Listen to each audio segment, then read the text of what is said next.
লা তাকরাবু জিনা, জিনার নিকটবর্তী হয় না। আর আজকে আমরা জিনাকে সহজ মনে করে ফেলেছি, জিনাকে জিনাই মনে করছে না। জিনার যে একটা বড় শাস্তি, বড় কষ্ট, যে জিনার যে সাজা, এটা আপনার মওতের পর আমরা বুঝতে পারব।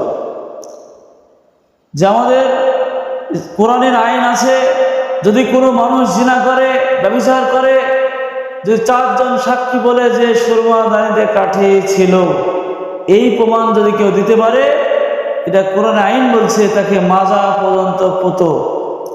মাজা পর্যন্ত যদি বিবাহিত দুজন হয়, দুজন কি মাজা পর্যন্ত পুঁতে পাথর দিয়ে তাকে মেরে দাও। আর যদি একজন বিবাহিত পুরুষ আর একজন অবিবাহিত নারী, মেয়েটার বিয়ে হয়নি কিন্তু ছেলেটার বিয়ে হয়েছে, তো ছেলেটাকে মাজা বন্ধ পুঁতে তাকে পাথর দিয়ে মেরে দাও। আর যে মেয়েটার বিয়ে হয়নি তাকে দুর্রা মেরে তাকে তোমাদের লাগে বাঁচিয়ে রাখো। এটা কোরআনের আইন।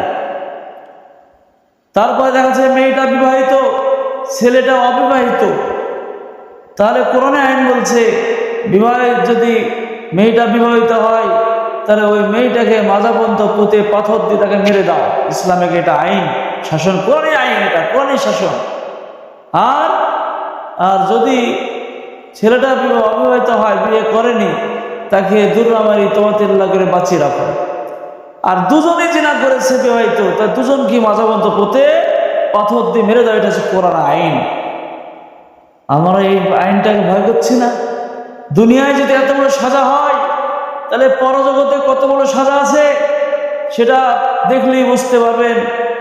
কিন্তু জিনা এমন একটা জিনা, মেয়েরা যদি অঙ্গ বের করে, যদি বের করে থাকে, সে অঙ্গটা যদি মানুষ আকর্ষণ পায়, যতটা মানুষ আর পেট দেখবে, ততটা জিনার ভাগ তাকে নিতে হবে। আর আজকাল মেয়েদের আমাদের পেট খালি, পিঠ খালি, কপালের উপর এক নুক্তা। তো পেট খালি, পিঠ খালি আর কপালের উপর একটা ফোঁটা দিচ্ছে, যেটা টিকলিতে হারাম, আর সেই জিনিস মানুষ দিচ্ছে, কিন্তু পেট বেরিয়ে থাকছে আর দেহ বেরিয়ে থাকছে। মেয়েদের পর্দা হচ্ছে ফরজ। এই পর্দা যারা করবে না, মেয়েদের মাথা থেকে পায়ে চানি পর্যন্ত ঢাকা হচ্ছে ফরজ। মুখমণ্ডলটা বের করানো জায়েজ আছে, কিন্তু তার পর্দাশীল হয়ে আমাদেরকে নারী দিকে চলতে হবে। যদি না চলি, যদি আমার অঙ্গ প্রত্যঙ্গ দেখে মানুষ আকৃষ্ট হয়, আকর্ষণ পায়, যদি মনের অন্তরে জিনা ভেবে নেয়, তাহলে সেই যতটা মেয়ে ওই মেয়েটা যতটা ওই শরীর দেখিয়েছে, যদি জিনার একটা ভাব চলে আসে, সেই ছেলে যতজন ছেলে দেখেছে, ততজন জিনার ওর গোনা যতটা ছিল, সেই গোনাগার সে মেয়েটাই পাবে। তাহলে সাজা নিতেই হবে তাকে। এই জন্য মেয়েরা, আমরা হচ্ছে খুব নামি দামি মানুষ, আমাদের পর্দাশীল হতে হবে। আমাদেরকে দেখে যেন কেউ জিনার আকৃষ্ট না হয়। একটা বোরখা পরা মেয়ে যদি রাস্তা দিয়ে হেঁটে যায়, তার দিকে কেউ দৃষ্টিপাত করে না, বিটি বলে নাই, মা বলে নাই, বোন বলে রাস্তা দিয়ে সাইড দিয়ে দেয়। আর একটা মেয়ে যদি বেপর্দা হয়ে চলে যায়, তাকে কত মানুষ টিস করে, বলে দেখ কি মাল গেল, কি মাল যাচ্ছে রে, কত রকম মানুষ টিটকারি মারে। এই টিটকারি থেকে বাঁচতে পারেন যাতে আমরা মেয়েরা পর্দাশীল হতে পারি। আল্লাহর তরফ থেকে তার সম্মান পাবে, যাতে আমরা ইজ্জতের সঙ্গে বোরখা পরে যে কোনো জায়গায় যাই, আল্লাহর তরফ থেকে আপনাদের সম্মান চলে আসবে। আর আমরা মামলারা সেটা করি না, আমরা কি বেপরদায় আমরা চলি। একটা শিয়ালদাই ধরেন, একটা উদাহরণ দিচ্ছে, একটা মানুষ কলা বিক্রয় করছে। এই কলা বিক্রয় করছে, প্রতিদিন কলা বিক্রয় করে একটা প্লেটে দেয়, আর কলা বিক্রি হয়, খুবই বিক্রি। আর কিছুদিন পর কলাও বিক্রয়, সেই খোসা ছাড়িয়ে কলা বিক্রয় করছে। এবার মেলাকে দিতে পারছে না, ওই জন্য দামে সব খোসা ছাড়িয়ে রেখে দিয়েছে।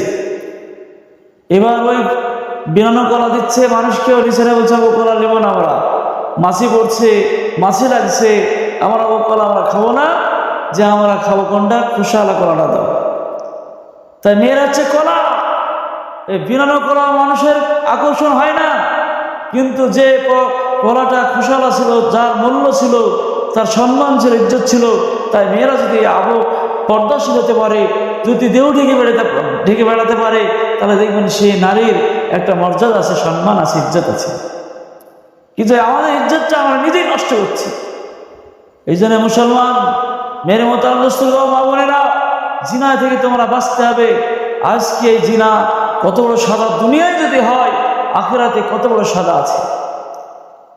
আগুনের মধ্যে অসংখ্য নর নারী আগুনের মধ্যে ফেলবে, দাউ দাউ করে আগুন জ্বলবে, আর জিনাকারীরা আমরা আকর্ষণ পাবে, আর সেই সব মানুষ আগুনের মধ্যে এমন কষ্ট হবে, আর এমন কষ্ট হবে কিন্তু জান বেরাবে না, এত সাজা দিবে জিনাকারীদেরকে, আর এত সাজা আগুনের মধ্যে উত্তপ্ত অগ্নির মধ্যে থাকতে হবে তাদেরকে, না হামিয়া উত্তপ্ত অগ্নি জায়গা হবে।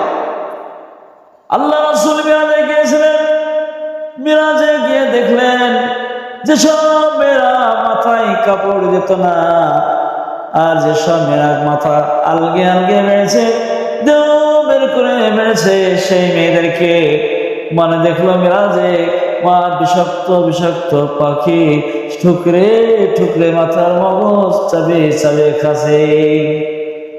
আল্লাহ রাসূল কারা এরা দুনিয়ায় তারা বেপরদায় বেড়াতো, মাথা আলগে বেড়াতো, তাই তাদের জন্য এই আযাবের মধ্যে গ্রেফতার করে রেখেছে।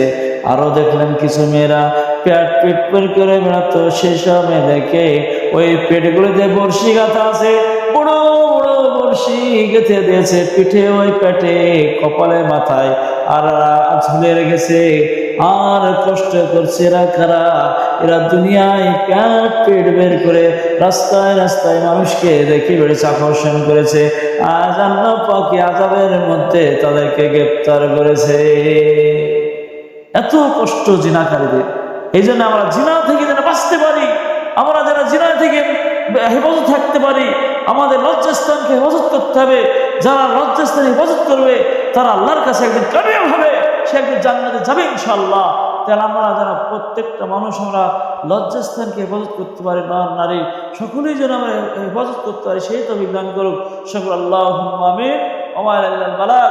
আসসালামু আলাইকুম ওয়া রাহমাতুল্লাহি ওয়া বারাকাতুহু।